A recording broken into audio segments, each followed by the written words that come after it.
In Ezra 3:3 it says this, "Despite their fear of the peoples around them, they built the altar on its foundation and sacrificed burnt offerings on it to the Lord, both the morning and evening sacrifices." So first I'm going to give a historical rundown on Ezra. So in the book of Ezra, the Israelites are a subjugated community in the Persian Empire in the 500s and 400s BC. So basically, the Israelites during this time were poor, they were helpless, and they were surrounded by a lot of hostile people in the empire. And so they were basically at the mercy of the Persian Empire.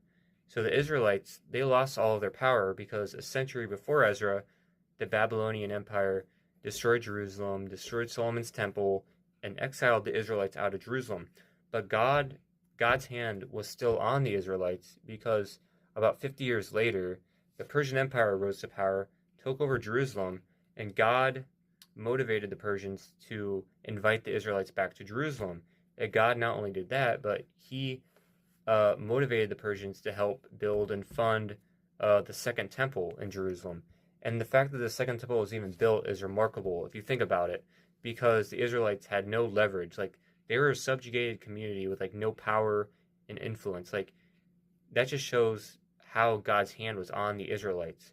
And like, anyway, that's what this verse is about, Ezra 3:3. Ezra 3:3, it says, "Despite the fear of the peoples around them, they built the altar on its foundation." So this verse is showing how the Israelites, they boldly built the temple and worshiped the Lord in the Persian Empire, despite feeling like they had a target on their back from the Persians, from the Persian Empire and the people in the empire. Because a lot of the people in the empire, they opposed the Israelites building the second temple because some of them felt threatened by the Israelites.